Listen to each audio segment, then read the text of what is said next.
ഓം ശ്രീ സീതാരാമചന്ദ്രാഭ്യാം നമോ നമ. ഓം ശ്രീ സീതാ ലക്ഷ്മണ ഭരത ശത്രുഘ്ന ശ്രീ ഹനുമാൻ സമേതായ ശ്രീരാമചന്ദ്രായ നമ. ഓം മുന്നിലും പിന്നിലും രാമ നമിപ്പൂ ഭക്തനായി ഞാൻ, കാക്കണം സർവഭാവേന ഭൂവിലും മൃത്യുശേഷവും. ധർമാർത്ഥ കാമമോക്ഷങ്ങളെ നേടുവാൻ രാമായണ കാവ്യം ചൊല്ലുന്നു ഞാനിഹ. ശ്രീരാമ സീതാ ഹനുമൽ സ്മൃതി വരൻ ഭക്തനായി കാൽക്കൽ നമസ്കരിക്കുന്നു ഞാൻ. ശ്രീമദ് വാൽമീകി രാമായണം കഥകളെ പറഞ്ഞു വരുന്നു. കഥകൾ മാത്രം പറയുകയാണ് ചെയ്യുന്നത്. മുഴുവനായിട്ട് കേട്ടാൽ വളരെ നല്ലത്. ശ്രീ ഗുരുവായൂരപ്പ, ഇപ്പോൾ വസിഷ്ഠൻ്റെ അടുത്ത് വിശ്വാമിത്രൻ രാജാവായിരിക്കുന്ന സമയത്ത് സൈന്യത്തോടു കൂടി വന്ന് നായാട്ട് കഴിഞ്ഞ് വരണ സമയത്തുള്ള ഒരു ക്ഷീണം തീർക്കാൻ അപ്പോൾ വസിഷ്ഠനിൽ നിന്നും ആഹാരാദികളെ സ്വീകരിച്ചു.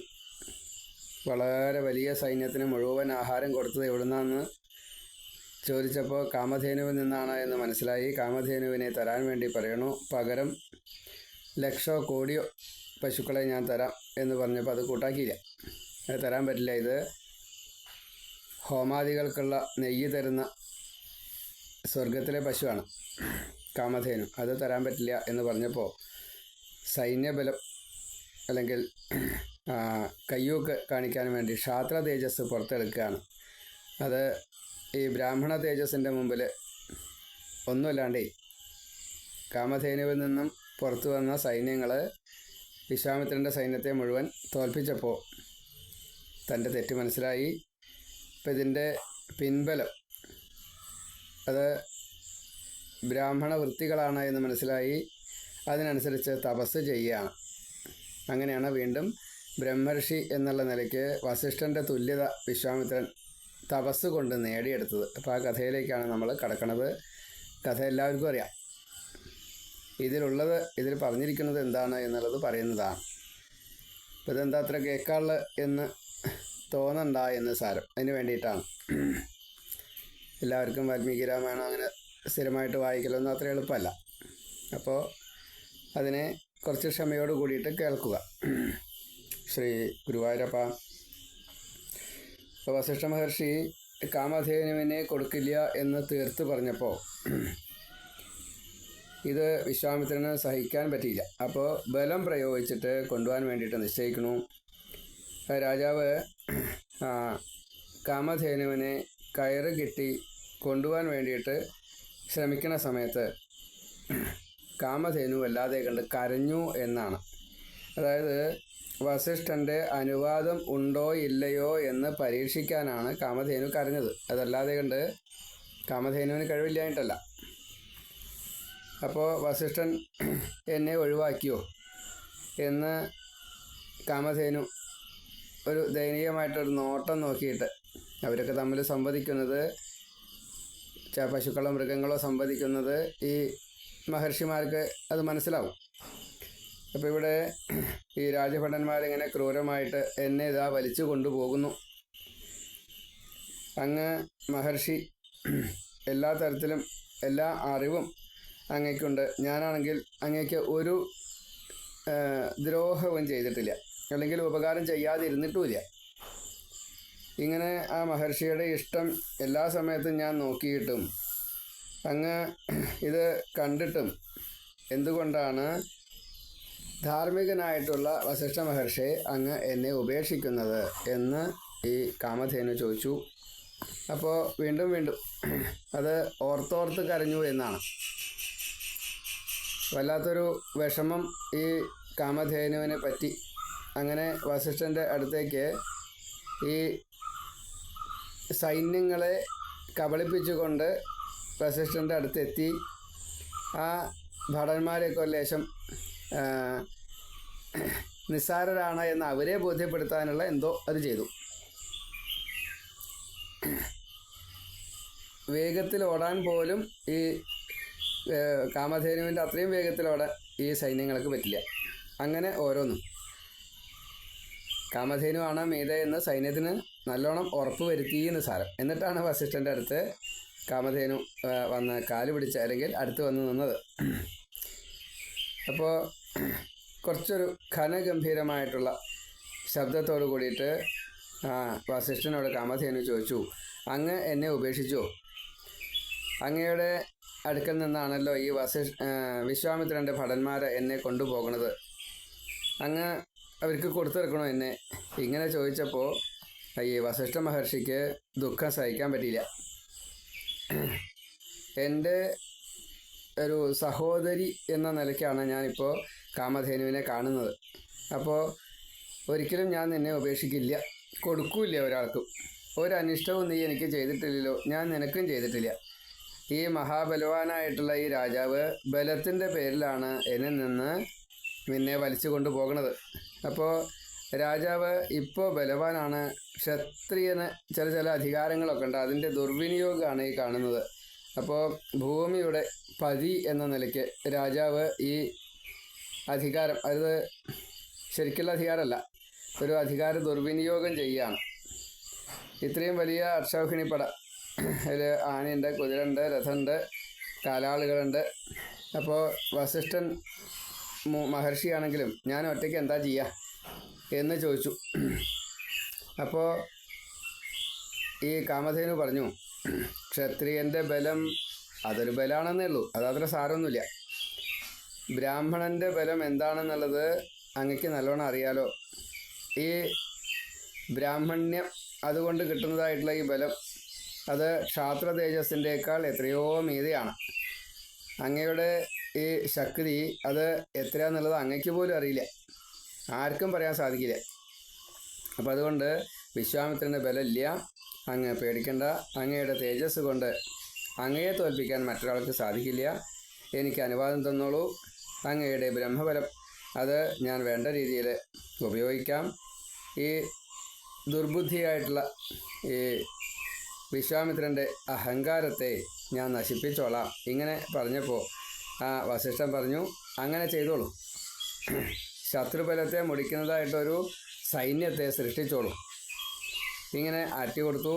അപ്പോൾ വസിഷ്ഠൻ്റെ വാക്ക് കേട്ട് കാമധേനു ഒരു ഹുങ്കാരം കൊണ്ട് അനവധി പ്രത്യേകമായിട്ടുള്ള സൈന്യം,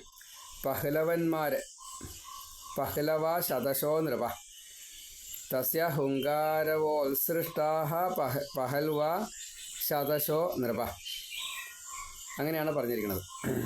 പഹൽവന്മാർ എന്ന ഒരു പ്രത്യേക സൈന്യത്തെ ആ കാമധേനുവിൻ്റെ ശരീരത്തിൽ നിന്ന് അങ്ങോട്ട് ഉണ്ടാവുകയാണ്. ആ വിശ്വാമിത്രൻ്റെ സൈന്യത്തെ മുഴുവൻ ഒരു പ്രയാസവും കൂടാതെ കണ്ട് നശിപ്പിക്കണു. വിശ്വാമിത്രൻ്റെ ക്രോധം അത് എത്രത്തോളം കൂടിയെന്ന് വെച്ചാൽ നിർത്തിയില്ല. സഹിക്കാൻ പറ്റാത്ത രീതിയിലുള്ള ശുണ്ഠി വന്നു വിശ്വാമിത്രന്. പലതരത്തിലുള്ള അസ്ത്രശസ്ത്രങ്ങളെ ശ്രീരാമനെ ഉപദേശിക്കാൻ തക്ക കഴിവുള്ള ആളായിട്ട് വരാൻ പോവാണ് കേട്ടോ. ഇതിപ്പോൾ ആദ്യത്തെ കഥയാണ്, രാജാവായിട്ടിരിക്കുന്ന കഥയാണ്. ഇപ്പോൾ വിശ്വാമിത്രൻ മഹർഷിയാണ്, പൂർവ്വകഥ പറയുകയാണ്.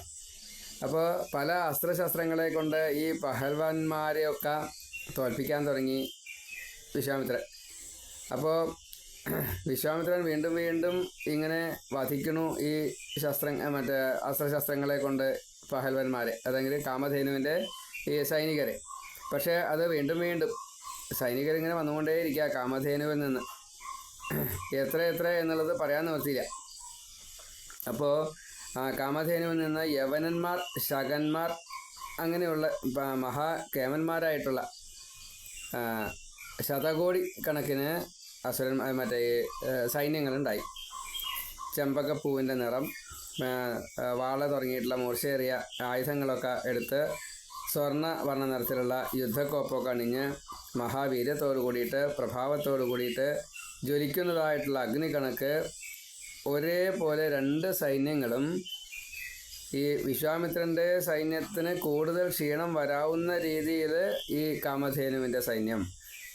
അപ്പോൾ യമനര്, കാംബോജര്, ബർബരന്മാർ, ഇങ്ങനെയൊക്കെ പലതരത്തിൽപ്പെട്ടതായിട്ടുള്ള സൈന്യങ്ങളുണ്ട്. അത് ചില ആസുരരാണ്, ചിലർ രാക്ഷസരാണ്, അത്രയും വീര്യം എന്ന് സാരം. പക്ഷേ ക്ഷീണിച്ചത് ഈ വിശ്വാമിത്രൻ്റെ സൈന്യമാണ്. ഇങ്ങനെ 54-ാമത്തെ സർഗം ഇങ്ങനെ പറഞ്ഞു വെച്ചു. 55-ാമത്തെ സർഗത്തിൽ വീണ്ടും പറയുകയാണ്, വിശ്വാമിത്രൻ്റെ അസ്ത്രം കൊണ്ട് മോഹിതരായിട്ടുള്ള ഈ തളർന്ന ഭടന്മാരെ കണ്ട് വസിഷ്ഠൻ കാമധേനുവിനെ ഇങ്ങനെ പ്രചോദിപ്പിച്ചു. എന്താ പ്രചോദിപ്പിച്ചത്? കാമധേനോ, യോഗശക്തി കൊണ്ട് സൈന്യങ്ങളെ സൃഷ്ടി ചെയ്യൂ. അപ്പോൾ അതൊരു ആജ്ഞയാണ്. ആ പശുവിൻ്റെ ഈ കാമധേനുവിൻ്റെ ഹുങ്കാരം കൊണ്ട് സൂര്യപ്രഭരായിട്ടുള്ള കാമ്പോജര്, അതൊക്കെ പ്രത്യേകം സൈന്യം ആണ്. അല്ലാണ്ട് ഒരു രാജ്യത്തിൻ്റെ പേരോട് കൂടിയിട്ട് അവിടെ ജനിച്ച് വളർന്നവരെന്നോ അല്ലെങ്കിൽ അങ്ങനെ ഒരു ഇതല്ല. അങ്ങനെ അനവധി ബർബരന്മാർ ഇങ്ങനെയൊക്കെ പലരുണ്ടായി. അപ്പോൾ ഒന്നിച്ച് ഇങ്ങോട്ട് ഈ സൈന്യങ്ങൾ വന്നു കഴിഞ്ഞപ്പോൾ രോമകൂപത്തിൽ നിന്ന് പോലും അതിമ്ലേച്ഛന്മാരായിട്ട്, കിരാതന്മാരായിട്ട്, ഹാരിതന്മാരായിട്ട് പല തരത്തിൽപ്പെട്ടതായിട്ടുള്ള സൈന്യങ്ങളുണ്ടായി. കാരണം ഇവിടെ യുദ്ധമാണ്. യുദ്ധത്തിൽ മറ്റ് കാര്യങ്ങളൊന്നും നോക്കണ്ട, ശത്രുവിനെ തോൽപ്പിക്കുക മാത്രമേ ആവശ്യമുള്ളൂ. അങ്ങനെ വിശ്വാമിത്ര സൈന്യത്തെ മുഴുവൻ ഈ കാലാളുകളും ആനകളും കുതിരകളും തേരും ഉൾപ്പെടെ സകലതും നശിപ്പിക്കപ്പെട്ടു ഈ കാമധേനുവിൻ്റെ മഹാസൈന്യത്തെ കൊണ്ട്. അപ്പോൾ വസിഷ്ഠൻ സൈന്യം മുഴുവൻ ഇങ്ങനെ നശിച്ചു എന്ന് മനസ്സിലായി കണ്ടപ്പോൾ അനവധി ആയുധങ്ങൾ, അതേപോലെ വിശ്വാമിത്രൻ്റെ 100 പുത്രന്മാർ, ഈ മധുഛന്ദസ്സന്മാർ, അവരൊക്കെ വസിഷ്ഠനെ നേരിടാൻ വേണ്ടിയിട്ട് ഒന്നിച്ച് അച്ഛനെ സഹായിക്കാൻ വേണ്ടിയിട്ട് വന്നു. ആ ഋഷിയുടെ ഹുങ്കാരം കൊണ്ട് അവരെല്ലാവരും ചാമ്പലായി തീർന്നു. വസിഷ്ഠൻ യുദ്ധം ചെയ്യുകയാണ്. യുദ്ധം ചെയ്യാൻ ആയുധം എടുക്കണമെന്ന് ചോദിച്ചാൽ നിശ്ചല. ഋഷിയാണ് ഇവിടെ, ബ്രാഹ്മണനാണ്. അപ്പോൾ ഹുങ്കാരം പോലെയുള്ള ചിലതൊക്കെ വേണ്ടു. അങ്ങനെ അശ്വങ്ങളും രഥങ്ങളും കാലാളുകളും വിശ്വാമിത്രൻ്റേത് എന്ന് പറയാനൊന്നുമില്ലാത്ത രീതിയിലായി ഒക്കെ ഭസ്മമായി തീർന്നു. അപ്പോൾ വിശ്വാമിത്രൻ മുഴുവൻ നശിച്ചു എന്ന് സ്വയം മനസ്സിലായപ്പോൾ ലജ്ജയോട് കൂടിയിട്ട് എന്തുകൊണ്ട് ഇങ്ങനെ സംഭവിച്ചു എന്ന് സ്വയം ചിന്തിച്ചു. ഇത്രയും കൂടുതൽ സൈന്യമുണ്ടായിട്ടും, കടൽ പോലെ സൈന്യത്തെ ആധിക്യമുണ്ടായിട്ടും ഈ വിശ്വാമിത്രൻ വസിഷ്ഠൻ്റെയും കാമധേനുവിൻ്റെയും സൈന്യം കൊണ്ട് ഇത് മുഴുവൻ നശിപ്പിച്ചുല്ലോ. അപ്പോൾ വിഷപ്പല്ല് പോയ പാമ്പ് പോലെ, രാഹുഗ്രസ്തനായിട്ടുള്ള ആദിത്യൻ പോലെ വിശ്വാമിത്രൻ ഒരു തേജസ്സും ഇല്ലാത്തൊരവസ്ഥയിലെത്തി തീർന്നു. പുത്രപരം കൂടി ഇല്ല എന്ന് മനസ്സിലായപ്പോൾ അതൊരു തേജോവധം, അങ്ങനെ ഒരു മട്ട. അപ്പോൾ ലൂനപക്ഷമായിട്ടുള്ള പക്ഷിയുടെ എന്ന പോലെ ഈ ചിറക് നഷ്ടപ്പെട്ടുള്ള പക്ഷി എങ്ങനെ ഉണ്ടാവുക? ആകാശത്ത് നിന്ന് പതിക്കില്ലേ എന്ന കൂട്ടത്തിൽ വളരെയധികം ദുഃഖത്തിലാണ്ടു. ഇനി ഒരു ബലവും തനിക്ക് ശേഷിക്കുന്നില്ല എന്ന് ഉറപ്പായി. അത് വല്ലാത്തൊരു അനുഭവമായിപ്പോയി. ഇങ്ങനെ വിചാരിക്കുന്നില്ല. ക്ഷാത്ര തേജസ് വളരെയധികം ഉണ്ട്. മാത്രമല്ല സൈന്യം ശക്തി വളരുന്നുണ്ട്. അസ്ത്രശസ്ത്രാദികൾ വിശിഷ്ടങ്ങളായിട്ട് ദിവ്യങ്ങളായിട്ട് പലതുമുണ്ട്. അതൊക്കെ ബ്രാഹ്മണ തേജസ്സിൻ്റെ മുമ്പിൽ ഒന്നുമില്ലാണ്ടേ. ഇത് ചിന്ത നല്ലോണം വന്നു, നല്ലോണം മനനം ചെയ്തു, എന്തുകൊണ്ട് ഇങ്ങനെ സംഭവിച്ചു. അപ്പോൾ ആ തേജസ് കിട്ടാൻ എന്താ വേണ്ടത്? ഏതായാലും തപസ് ചെയ്യാമെന്ന് നിശ്ചയിച്ചു. രാജ്യം പുത്രന്മാരെ ഏൽപ്പിച്ചു. എന്നിട്ട് കിന്നരന്മാർ, ഉരകന്മാർ, ഇങ്ങനെയൊക്കെ ധാരാളം പല ഹിമവാനിൽ അങ്ങനെയാണ്. ഹിമാലയത്തിൽ എല്ലാ തരത്തിൽപ്പെട്ടവരുണ്ട്. അങ്ങനെ മഹാദേവൻ്റെ അടുത്ത് 8 തരത്തിൽപ്പെട്ടതായിട്ടുള്ള ദേവന്മാരും ഉള്ളതായിട്ടുള്ള ആ സ്ഥലത്ത് പോയിട്ട് മഹാതപസ് ചെയ്തു. അവിടെ യക്ഷന്മാരുണ്ട്, കിന്നരന്മാരുണ്ട്. പ്രത്യേകമാണല്ലോ അവിടുത്തെ അന്തരീക്ഷം. ഭൂതപ്രേതാദികളൊക്കെ ഉണ്ടാവും അവിടെ. അതേപോലെ ഭൂതഗണങ്ങൾ എല്ലാവരും ഉണ്ടാവും. നമുക്ക് പല വേഷത്തിലാണല്ലോ ഈ ഭൂതങ്ങൾ, അഘോരികൾ എന്നൊക്കെ പറഞ്ഞാൽ അങ്ങനെയാണ്. രൂപത്തിന് വളരെ പ്രശ്നങ്ങളുണ്ട്. കണ്ണ്, വായ നമ്മളൊക്കെ പ്രശ്നമാണ്. കൊമ്പോ എന്തൊക്കെയുള്ള ശരി, തലമുടി വൃത്തിയേക്കാണ്, നിറം പേടിപ്പെടുത്തുന്നതാണ്, രോമങ്ങൾ പല രീതിയിലാണ്, അതൊക്കെ ഭയം ഉണ്ടാക്കുന്നതാണ്. അവിടെ പോയിട്ട് മഹാതപസ് ചെയ്തു എന്നാ. ദേവദേവനായിട്ടുള്ള, ദേവേശനായിട്ടുള്ള, വരദനായിട്ടുള്ള, വൃഷധ്വജനായിട്ടുള്ള ആ മഹാദേവൻ ഈ വിശ്വാമിത്രൻ്റെ അതികഠിനമായിട്ടുള്ള തപസ് കുറേ കാലം ചെയ്തപ്പോൾ ശിവൻ പ്രത്യക്ഷമായി. കേനജിൽ ത്വഥകാലേന ദേവേശോ വൃഷഭധ്വജ ദർശയാമാസ വരദോ വിശ്വാമിത്രം മഹാമുനിം. സർവത്ര ശിവനാമകീർത്തനം, ഹരഹര മഹാദേവ. അപ്പോൾ വിശ്വാമിത്രനോട് പ്രത്യേകിച്ച് വിരോധമൊന്നുമില്ല ദേവന്മാർക്ക്. മഹാദേവൻ പ്രത്യക്ഷപ്പെട്ടു. എന്തിനു വേണ്ടിയിട്ടാണ് രാജാവെ തപസ് ചെയ്യേണ്ടത് ചോദിച്ചു. എന്താ ആഗ്രഹിച്ചാൽ പറഞ്ഞോളൂ, ആഗ്രഹിക്കുന്ന വരെ എന്തായാലും അത് ഞാൻ തരാം, ഉറപ്പ്. അപ്പോൾ മഹാദേവൻ ഇങ്ങനെ പറഞ്ഞപ്പോൾ ആ തപസ്സി ശരിക്കും തപസ്സിൻ്റെ എല്ലാ ഫലങ്ങളും അവിടെ വിശ്വാമിത്രനിൽ വന്നിട്ടുണ്ട്. മഹാദേവനെ നമസ്കരിച്ച് പറഞ്ഞു, എനിക്ക് വരം തരണം, അങ്ങ് എന്നെ തൃപ്തി ഉണ്ടായിട്ടുണ്ട് അങ്ങക്ക് എങ്കിൽ ഈ അമ്പും വില്ലും പ്രയോഗിക്കുക, ആയുധങ്ങൾ പ്രയോഗിക്കുക, അതിൻ്റെ ഏറ്റവും ഉത്കൃഷ്ടമായിട്ടുള്ള പ്രയോഗ രീതികൾ, അതിൻ്റെ രഹസ്യം, അംഗോപാകങ്ങൾ, അതേപോലെ പലതും ഉണ്ട്. ഈ യുദ്ധത്തിന് പലതും പഠിക്കാനുണ്ട്, രഹസ്യങ്ങൾ പലതുമുണ്ട്. അത് മുഴുവൻ എനിക്ക് പറഞ്ഞു തരണം. അതേപോലെ ജ്ഞാനമുണ്ടാവാൻ വേണ്ടിയിട്ട് ഉപനിഷത്താദികളുണ്ട്. ഉപനിഷത്ത് എന്ന് പറഞ്ഞു കഴിഞ്ഞാൽ ഇപ്പോൾ ഈ ജ്ഞാനം, വേദത്തിൻ്റെ സാരം അങ്ങനെ മാത്രമൊന്നും ചിന്തിക്കരുത്. ഉപനിഷത്ത് എല്ലാ അറിവുകളുടെയും സൂത്രവാക്യങ്ങളായിട്ടാണ് മഹാചാര്യന്മാർ പറയാറ്. നമുക്കൊരു 10 ഉപനിഷത്തോ അല്ലെങ്കിൽ 108 ഉപനിഷത്തോ നമുക്ക് അറിയുമായിരിക്കാം. 250 ഉപനിഷത്ത് എന്തായാലും ഉണ്ട്. ആയിരക്കണക്കിന് ഉപനിഷത്തുകളുണ്ട്. അതൊക്കെ നഷ്ടപ്പെട്ടു പോയിരിക്കുന്നു. അതിൽ ശാസ്ത്രം, ധനശാസ്ത്രമായാലും വേണ്ടില്ല, ആയുർവേദമായാലും വേണ്ടില്ല, എല്ലാറ്റിൻ്റെയും സൂത്രവാക്യങ്ങളിലുണ്ട്. അതേപോലെ തന്നെയാണ് ധനുർവേദമായാലും. അപ്പോൾ ആയുധപ്രയോഗങ്ങൾ, രാജശാസനങ്ങൾ, ബ്രാഹ്മണ വൃത്തികൾ എല്ലാറ്റിനെയും ഉപനിഷത്തിലൂടെ പറയുന്നുണ്ട്. നമ്മൾ സാധാരണഗതിയിൽ 10 ഉപനിഷത്ത് എന്നുള്ള നിലയ്ക്ക് കേന, ഷഠ എന്നൊക്കെ പറഞ്ഞ്, കഠ, തൈത്തിരി എന്നൊക്കെ പറഞ്ഞിട്ട് നമ്മൾ ചിലതൊക്കെ ചെയ്യാറുണ്ട്, അത്രയേ ഉള്ളൂ. അപ്പോൾ അങ്ങനെയല്ല, ഇത് മുഴുവൻ മഹാദേവനിൽ നിന്നും വേണം എന്ന് വരമായിട്ട് ചോദിച്ചു. ദേവന്മാരിലും ദേവനായിട്ടുള്ള ദാനവന്മാരിലും മഹർഷിമാരിലും ഗന്ധർവേക്ഷസ്, രാക്ഷസന്മാർ, അവരിലൊക്കെ ഏതൊക്കെ തരത്തിൽപ്പെട്ടതായിട്ടുള്ള അസ്ത്രശസ്ത്രാദികളാണോ അവർക്ക് പ്രത്യേകമായിട്ടുള്ളത് അത് മുഴുവൻ അറിവായിട്ട് എനിക്ക് തരണം. കാരണം അങ്ങയുടെ പ്രസാദമുണ്ടെങ്കിൽ ഇതെല്ലാം എനിക്ക് പ്രയോഗിക്കാൻ സാധിക്കും, അതിൻ്റെ പ്രതിഭ എനിക്ക് ഉണ്ടാവും. അത് അങ്ങയുടെ അനുഗ്രഹം വരയില്ലെങ്കിൽ കിട്ടില്ലേ. അപ്പം അതുകൊണ്ട് എൻ്റെ ഇച്ഛകളെല്ലാം സാധിക്കണേ. ശരി, അങ്ങനെ ആവട്ടെ എന്ന് പറയുകയും ചെയ്തു. എന്നാൽ മഹാദേവനിൽ നിന്നും ഇത്രയും കൂടുതൽ വരത്തെ മുഴുവൻ വാങ്ങി മഹാബലവാനായി കുറച്ചൊരു അഹങ്കാരം വന്നു എന്നാ. അപ്പോൾ വിശ്വാമിത്രൻ ഈ മഹാദേവനിൽ നിന്നും ദിവ്യ അസ്ത്രങ്ങളുടെ എല്ലാ പ്രഭാവങ്ങളും എന്ന് വെച്ചാൽ രാക്ഷസന്മാരുടെ ഈ യോഗമായ തുടങ്ങിയിട്ടുള്ള പലതുണ്ടേ, അതൊക്കെ മനസ്സിലാക്കി. അതുകൊണ്ട് തന്നെ കുറച്ചൊരു അഹങ്കാരം വന്നു. രാമനോട് പറയാണ്, വിശ്വാമിത്രൻ കഥ പറയാ, എൻ്റെ കാര്യമാട്ടോ ഞാൻ പറയണത്. വിശ്വാമിത്രൻ പറയാണ്, വെളുത്ത വാവ് ദിവസം സമുദ്രം എന്ന പോലെ അതിവർദ്ധിതമായുള്ള വീര്യത്തോടു കൂടിയിട്ട് വസിഷ്ഠ മഹർഷിയുടെ കഥ കഴിക്കാൻ വേണ്ടിയിട്ട് രാജാവ് ഈ ആശ്രമപദം പ്രാപിച്ചിട്ട് അസ്ത്രശസ്ത്രങ്ങൾ നന്നായിട്ട് പ്രയോഗിച്ചു. ഈ തപോവനം മുഴുവൻ ചുട്ടു പൊട്ടിച്ചു എന്നാ. വിശ്വാമിത്രൻ്റെ അസ്ത്രം ആ പ്രദേശം മുഴുവനെ ഒന്നിച്ച് വരുന്നത് കണ്ടു. എല്ലാവരും പേടിച്ചു. ബ്രാഹ്മണർ 10,000 ബ്രാഹ്മണരുണ്ട്. അവരൊക്കെ അങ്ങോട്ടും ഇങ്ങോട്ടും ഓടി. ശിഷ്യന്മാരാണ്. വസിഷ്ഠ ശിഷ്യന്മാർ, ആയിരക്കണക്കിന് പക്ഷിമൃഗാദികൾ, അവരൊക്കെ പേടിച്ചുകൊണ്ട് അവിടേക്കും ഇവിടേക്കുമൊക്കെ പോയി. ചിലർ മരിച്ചു, അങ്ങനെ ഉണ്ടാവുമല്ലോ.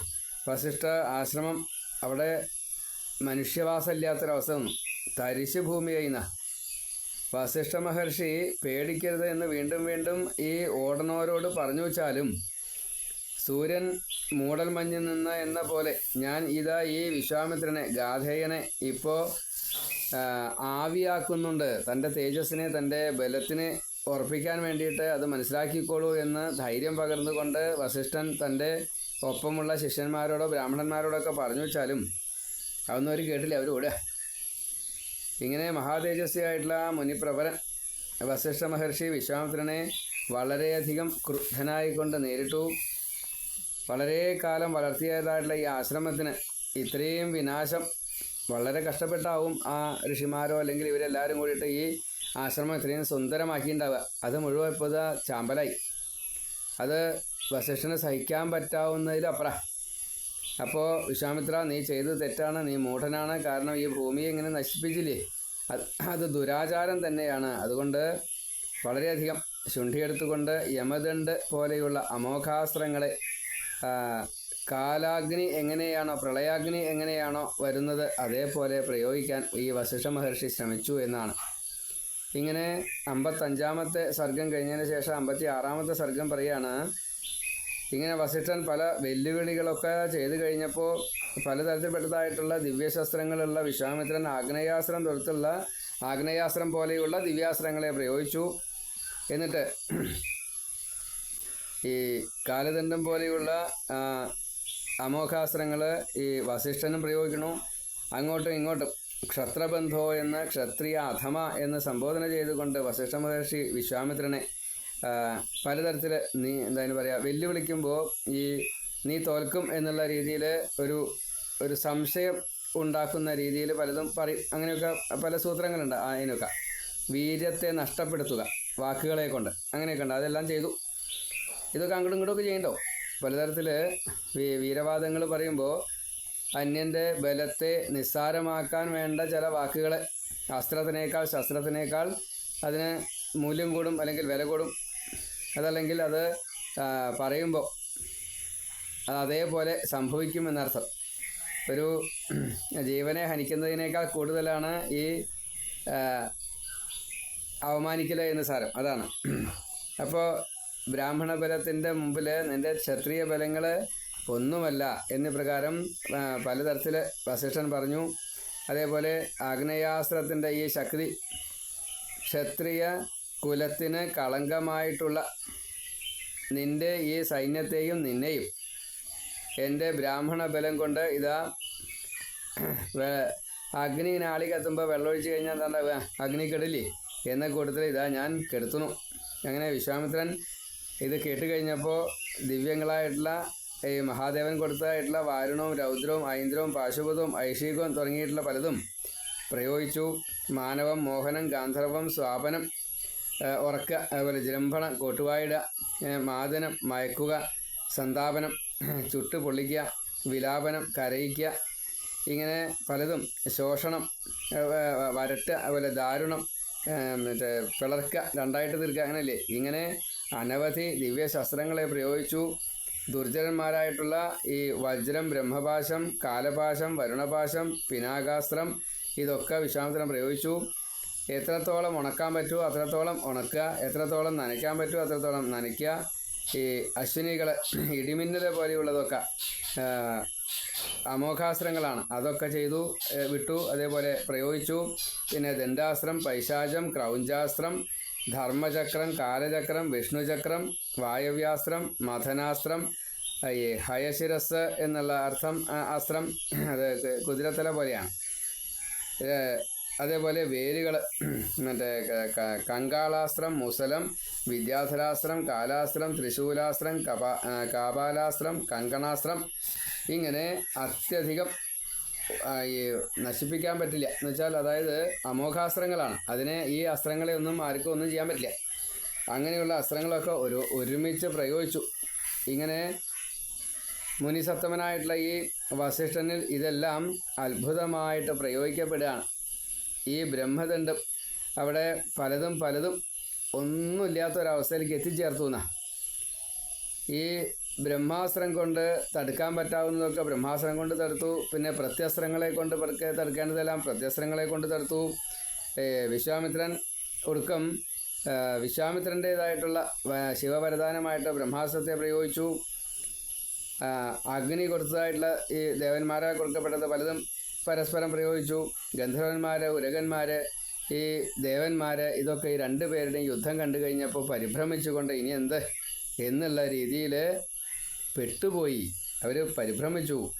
അങ്ങനെ ആ ബ്രഹ്മാസ്ത്രത്തെയും ബ്രഹ്മ തേജസ് കൊണ്ട് ബ്രഹ്മദണ്ഡം എന്നുള്ള ആ രീതിയിൽ ഈ വസിഷ്ഠൻ വിശ്വാമിത്രൻ്റേതായിട്ടുള്ള സകല അസ്ത്രങ്ങളും ബ്രഹ്മ തേജസ് കൊണ്ട് ഇല്ലാണ്ടേക്ക്, നിർവീര്യാക്കി.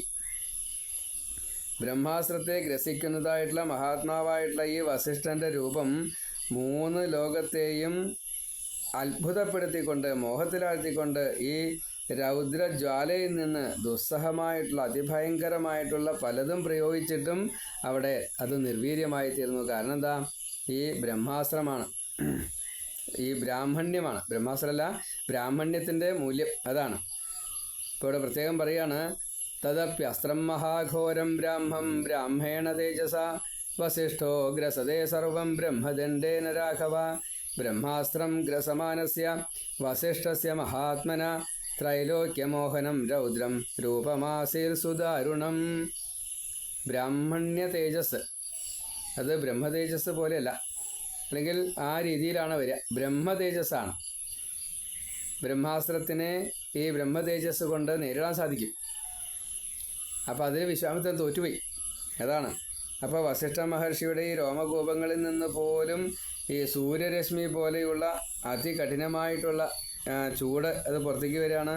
അതേപോലെ പുകയോട് കൂടിയിട്ട് ഈ അഗ്നിയിൽ നിന്ന് പുക ഉണ്ടാവുക എങ്ങനെയാണ്? അഗ്നിയിൽ നിന്ന് ആളിക്കത്തുന്നതായിട്ടുള്ള തീനാളം എങ്ങനെയാണ് ഉണ്ടാവുക? അതേപോലെ ഈ വസിഷ്ഠൻ തൻ്റെ കയ്യിലെടുത്തിരിക്കുന്ന മറ്റൊരു യമദണ്ഡം പോലെയുള്ള ബ്രഹ്മദണ്ഡം അത് ലവലേശം പുകയില്ലാത്ത അഗ്നിനാളമായിട്ട് കാലാഗ്നി പോലെ പ്രയോഗിച്ചു. അതേപോലെ വസിഷ്ഠനെ ഈ മുനിഗണങ്ങളൊക്കെ അവർ ബ്രഹ്മതേജസ്സുള്ളവരാണ്. 10,000 ശിഷ്യന്മാരുണ്ട്. അതേപോലെ 10,000 ശിഷ്യന്മാരുള്ള മഹാഋഷികൾ വേറെയുണ്ട്. അവരൊക്കെ വസിഷ്ഠൻ്റെ മുമ്പിൽ നിസ്സാരരാണ്. അവരൊക്കെ വസിഷ്ഠനെ സ്തുതിക്കാൻ തുടങ്ങി. ഈ സ്തുതിയൊക്കെ ഈശ്വരാനുഗ്രഹമായിട്ട് വസിഷ്ഠനിലേക്ക് ഈ വിശ്വാമിത്രനെ നേരിടാനുള്ള ശക്തിയായിട്ട് മാറും. അതെല്ലാം അവിടെ കിട്ടി. അപ്പോൾ അങ്ങയുടെ ഈ ബലം മുഴുവൻ അമോഘാണ്. അങ്ങയുടെ ഈ ആത്മതേജസ് കൊണ്ട് ഒരു തരത്തിൽപ്പെട്ടതായിട്ടുള്ള അസ്ത്രങ്ങളും അങ്ങേക്ക് പ്രയോഗിക്കാൻ സാധിക്കില്ല. അപ്പോൾ ഇവിടെ കാമധേനുവൊക്കെ ഉണ്ട് കേട്ടോ, ഇല്ലായിട്ടല്ല. അതൊന്നും ഇല്ലാതെ കണ്ട് തന്നെ ഈ അതിശ്രേഷ്ഠനായിട്ടുള്ള ഈ വസിഷ്ഠ മഹർഷിയിൽ നിന്നും ഈ ബ്രഹ്മതേജസ് കൊണ്ട് വിശ്വാമിത്രൻ്റേത് എന്ന് എന്തായാലും ശരി മുഴുവനും നശിപ്പിക്കപ്പെട്ടു. അപ്പം അങ്ങയുടെ ബലം അമോഘം തന്നെയാണ്. ഇങ്ങനെ ലോകത്തെ പോലും എല്ലാ പേടിയിൽ നിന്നും മോചിപ്പിക്കുന്നതായിട്ടുള്ള അങ്ങ് ഞങ്ങളുടെ പേടിയും തീർത്തു തരണമേ. കാരണം ഈ യുദ്ധം ഇങ്ങനെ നിന്ന് കഴിഞ്ഞാൽ പ്രശ്നമാണ്. അപ്പം അതുകൊണ്ട് മഹാതേജസ്വിയായിട്ടുള്ള അങ്ങ് ഇവിടെ ഒരു ശാന്തത ഉണ്ടാക്കണം. വിശ്വാമിത്രനെ തോൽപ്പിച്ചോളൂ. ഏതായാലും ഇപ്പോൾ വിശ്വാമിത്രൻ ഈ അഹങ്കാരം ഉപേക്ഷിച്ചുകൊണ്ട് തോൽവി സമ്മതിച്ചുകൊണ്ടിരിക്കുകയാണ്. ക്ഷത്രിയ ബലം നിസ്സാരമാണെന്ന് അദ്ദേഹത്തിന് മനസ്സിലായിരിക്കുന്നു. ബ്രാഹ്മണ്യ ബലമുണ്ടല്ലോ അത് വളരെ കൂടുതലാണ് എന്ന് മനസ്സിലായി. അതുകൊണ്ടാണ് ഈ ബ്രഹ്മദണ്ഡം കൊണ്ട് എൻ്റെ എല്ലാ അസ്ത്രങ്ങളും നശിപ്പിക്കപ്പെട്ടിരിക്കുന്നത് എന്ന് മനസ്സിലായി. ദിഗ്ബലം ക്ഷത്രിയബലം ബ്രഹ്മതേജോബലം ബലം ഏകേന ബ്രഹ്മദണ്ഡേന സർവാസ്ത്രാണി ഹതാനിമേ. സ്വയം വിമർശനം ചെയ്യുകയാണ്. തൻ്റെ അമോഘാസ്ത്രങ്ങളൊക്കെ നിർവീര്യമായി എവിടെ? ബ്രാഹ്മണ തേജസ് കൊണ്ട്. അപ്പം അതുകൊണ്ട് അങ്ങനെയുള്ള അങ്ങ് ശാന്തത വരുത്തണേ. നേരിൽ കണ്ടുകൊണ്ട് ഈ ഇന്ദ്രിയ നിഗ്രഹം ശമദമാദികളെ സ്വീകരിച്ച അങ്ങയ്ക്ക് ലോകത്തെ മുഴുവൻ നിയന്ത്രിക്കാനുള്ള കഴിവുണ്ട്. അങ്ങനെയുള്ള അങ്ങയ്ക്ക് ഇവിടെ മൊത്തം ശാന്തമാക്കാൻ യാതൊരു പ്രയാസവുമില്ല. കാരണം അത്രയും ബ്രഹ്മത്വ പ്രാപ്തിയാണ് അങ്ങയുടെ തപസ്സുകൊണ്ട് ഉണ്ടായിരിക്കുന്നത്. അതുകൊണ്ട് വിശ്വാമിത്രനും അത് ചിന്തിച്ചു. ഞാനും അങ്ങയെപ്പോലെ തപസ്സുകൊണ്ട് ഇതേ വീര്യത്തിലെത്തും, ഇതേ ഭാവത്തിലെത്തും, ഇതേ തേജസ്വിയായിട്ട് മാറും എന്ന് നിശ്ചയിച്ചു എന്നാണ്. യുദ്ധം ശാന്തമായി. വിശ്വാമിത്രൻ അവിടെ നിന്ന് യാത്രയാവുകയാണ്. പിന്നെ അതിഗംഭീരമായിട്ടുള്ള തപസ്സാണ്. ഇനി 57-ാം സർഗം മുതൽ ആ തപസ്സിനെ കുറിച്ചാണ് ഇനി പറയാനുള്ളത്. അത് നമുക്ക് അടുത്തതിൽ പറയാം. കാരണം ഈ തപസ്സിൻ്റേതായിട്ടുള്ള ചില ഗുണഗണങ്ങളും അത് കഴിഞ്ഞാൽ പിന്നെ ഈ തപസ്സിൽ നിന്നും കിട്ടിയതായിട്ടുള്ള ഈ ശാന്തതയുണ്ട്, ബലമുണ്ട്. അത് രണ്ടും അന്യോപകാരത്തിന് വേണ്ടിയിട്ട് പ്രയോഗിക്കുന്നതും ത്രിശങ്കുവിനെയൊക്കെ സ്വർഗത്തിലേക്ക് എത്തിക്കുക അങ്ങനെയൊക്കെ ഉണ്ടല്ലോ. വിശ്വാമിത്രൻ്റെ പരീക്ഷ, മറ്റേ ത്രിശങ്കുവിൻ്റെ മകൻ രാജാവിൻ്റെ പേരെന്താ?